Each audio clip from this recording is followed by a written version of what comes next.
नमस्कार, आप देख रहे हैं अखंड भारत न्यूज में हूं आपके साथ अभिनव मिश्रा। आइए रुक करते हैं खबरों की ओर। बाजितपुर में स्कूल की छत गिरने से 3 बच्चे घायल।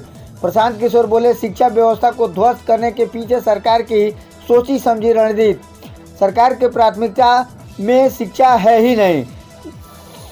उत्क्रमित मध्य विद्यालय बाजितपुर में चलती क्लास के दौरान जर्जर छत गिरने से 3 बच्चे घायल हो गए। बिहार के शिक्षा व्यवस्था की ध्वस्त स्थिति पर जन सुराज के सूत्रधार प्रशांत किशोर ने सरकार को जिम्मेदार ठहराया है। प्रेस विज्ञप्ति जारी कर प्रशांत किशोर ने कहा कि यहाँ शिक्षा व्यवस्था के ध्वस्त होने के पीछे सिर्फ शिक्षकों की गुणवत्ता नहीं है, यहाँ की सरकार की प्राथमिकता में शिक्षा नहीं है। तभी तो लोग मजदूरी के नाम पर, आरक्षण के नाम पर, धर्म के नाम पर हमेशा वोट देते रहेंगे। बिहार में लोगों के बच्चे शिक्षित हो जाएं और तो नेता भला कैसे चुनाव जीतेंगे। ये सोची समझी रणनीति है। समतामूलक शिक्षा नीति बनाने के चक्कर में हर गांव पंचायत में खोले स्कूल। प्रशांत रोसड़ा प्रखंड में जन संवाद के दौरान प्रशांत किशोर ने आगे कहा कि समतामूलक शिक्षा नीति बनाने के चक्कर में सरकार ने पिछले 5 से 10 सालों में स्कूलों में पढ़ाई हो रही है या नहीं, शिक्षक है या नहीं, इसकी चिंता नहीं है। हर गांव, हर पंचायत में विद्यालय खोल दिए हैं। बिहार में पूरी शिक्षा व्यवस्था उत्क्रमित विद्यालय और नियोजित शिक्षकों के आधार पर चल रही है। इसका असर ये हुआ कि बिल्डिंग है वहाँ शिक्षक नहीं, जहाँ शिक्षक है वहाँ बिल्डिंग नहीं, जहाँ दोनों है वहाँ बच्चे नहीं हैं। बता दें कि प्रशांत किशोर बीते 252 दिनों से बिहार में पदयात्रा कर रहे हैं और वहीं इन दिनों रोसड़ा व हसनपुरा प्रखंड में हैं। प्रशांत किशोर 2500 किलोमीटर से अधिक सफर तय कर लोगों को वोट की ताकत के बारे में बता रहे हैं। आइए सुनते हैं प्रशांत किशोर ने इस संबंध में क्या कुछ कहा है। अभी बच्चे के सर पर छत गिर गया है और वो घायल हो गए हैं, जिसके कारण वो अस्पताल में है जी।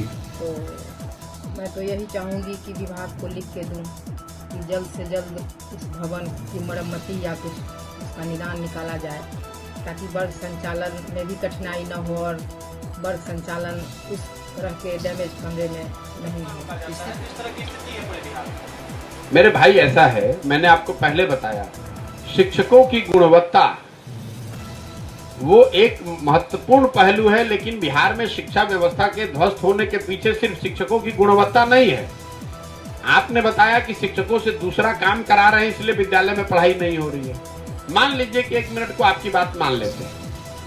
आप हमको ये बताइए कि पटना में साइंस कॉलेज में क्यों नहीं पढ़ाई हो रहा है, पटना कॉलेज में क्यों नहीं पढ़ाई हो रहा है, लंगट सिंह कॉलेज में क्यों नहीं पढ़ाई हो रहा है, सीएम साइंस कॉलेज में पढ़ाई क्यों नहीं हो रहा है। वहां के शिक्षक तो दूसरे काम में नहीं लगे हुए हैं। मूल बात आप समझिए, जो सरकार यहाँ है उसका शिक्षा उसके प्राथमिकताओं में है ही नहीं।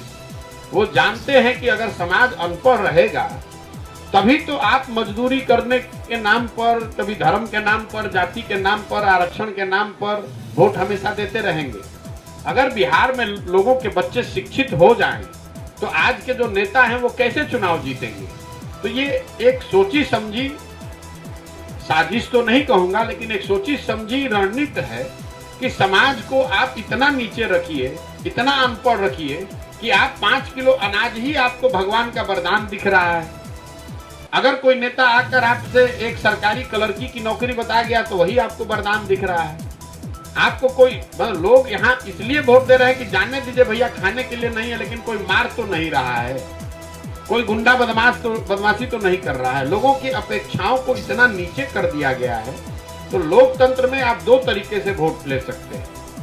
एक, लोगों की जो अपेक्षा है, जो एस्पिरेशन है, उसको बढ़ाकर अच्छा काम कीजिए और लोगों को और आगे बढ़ने के लिए तैयार कीजिए। दूसरा, वोट लेने का ये भी तरीका है कि सबको गरीब और अनपढ़ बना के रखिए, तो जो कुछ भी आप दीजिएगा उसको ज्यादा ही दिखेगा।